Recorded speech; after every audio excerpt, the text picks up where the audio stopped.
Amid rising seas, intensifying storms, and record-setting wildfire seasons, the Trump administration has floated a proposal that would wind down the Federal Emergency Management Agency, FEMA, shifting the responsibility for disaster recovery to the states. The idea is deceptively framed as a return to local control and fiscal discipline. But under the surface, it exposes a fundamental misunderstanding of the American federal system and the role of the federal government as a currency issuer. This isn't just a policy pivot, it's a recipe for chaos. This piece explores the catastrophic consequences of offloading national disaster response onto state budgets, the fallacy of treating the federal government like a household, and why dismantling FEMA in favor of 50 state-run relief schemes would amount to weaponized austerity at the worst possible moment. The United States operates under a federal system where responsibilities and capabilities are shared between national and subnational governments. But crucially, all dollars are not created equal. The federal government is the issuer of the U.S. dollar. It spends by crediting bank accounts and faces no solvency risk in its own currency. It can run a negative equity position forever, just as it has for most of modern history. States, on the other hand, are users of the currency. They must fund their spending through taxation, borrowing, or federal transfers. They are legally bound to balance budgets over time, particularly in the face of debt rating pressures and constitutional requirements. Asking states to self-fund disaster recovery is akin to asking tenants to cover the cost of rebuilding the entire apartment complex after a fire, while the landlord watches from the penthouse, claiming it's not their job.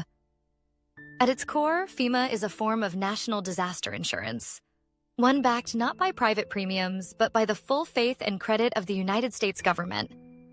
Insurance only works when claims are rare and diversified. A private insurer can't survive if every house it insures burns down at once. Nor can a state-based disaster relief model function. When entire coastlines are devastated simultaneously, as in a major hurricane or earthquake, states don't print dollars. They don't issue the global reserve currency. They can't deficit spend to rebuild collapsed bridges or raise neighborhoods. They must either raise taxes in a crisis, politically toxic, issue bonds, punished by markets, or delay action, disastrous in both human and economic terms. That's not a safety net, that's a death spiral. Imagine a Category 5 hurricane makes landfall across the Gulf Coast. Florida's emergency fund runs dry within days. Georgia calls up the National Guard, but its payroll is backlogged. Louisiana can't rebuild levees without borrowing at junk bond rates. Federal dollars, nowhere to be found. The result? Delayed rescue operations, price gouging for contractors, bankrupt hospitals, and a patchwork of policy failures that compound human tragedy. The physical damage is bad enough.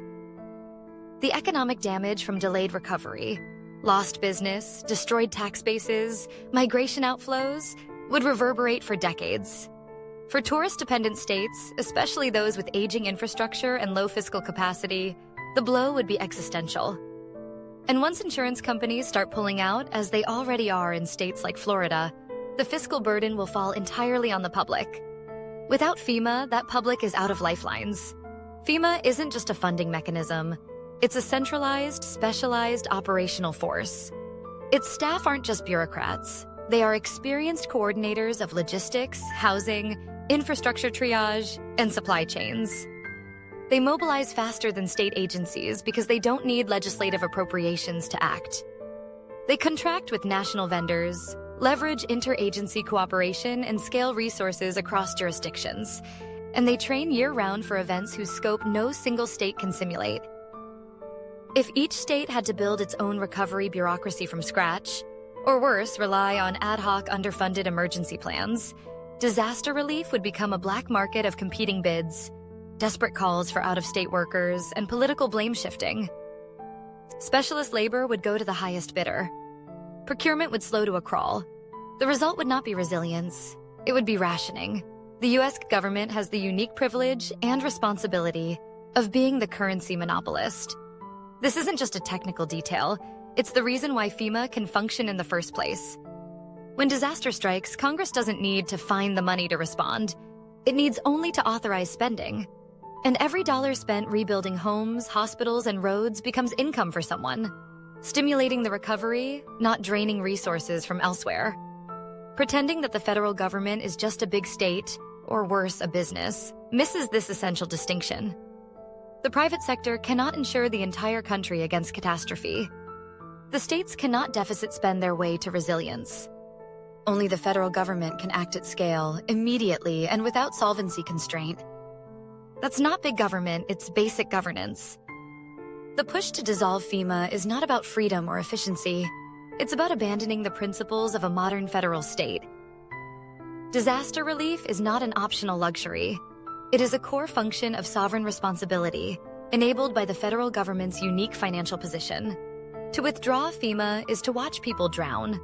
Not because we lack the resources to save them, but because we've told ourselves a lie about what those resources are. It's the same lie that says the government must tighten its belt while bridges collapse, that climate resilience must be affordable, and that communities can bootstrap their way out of 100-year floods that now arrive every 5 years. If we dismantle the federal capacity to respond to disaster, we won't be building local resilience. We'll be hoisting the white flag state by state, storm by storm.